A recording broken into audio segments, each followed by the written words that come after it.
అర్జునుడు ఇలా అన్నాడు: ఓ అచ్యుత శ్రీకృష్ణ, దయచేసి నా రథాన్ని 2 సైన్యాల మధ్యకి తీసుకువెళ్ళుము.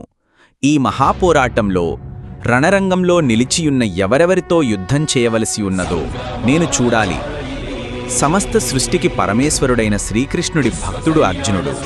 అయినప్పటికీ ఈ శ్లోకంలో అర్జునుడు భగవంతుణ్ణి తన రథాన్ని తాను కోరుకున్న చోటికి తీసుకెళ్లమన్నాడు.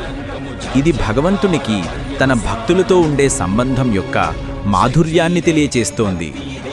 తన పట్ల భక్తుల ప్రేమకు రుణపడి భగవంతుడు వారికి దాసుడైపోతాడు.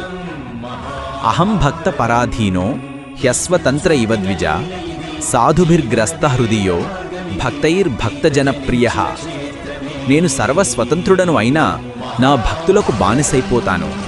వారు నాకు అత్యంత ప్రియమైన వారు మరియు నేను వారి ప్రేమకు రుణపడిపోతాను.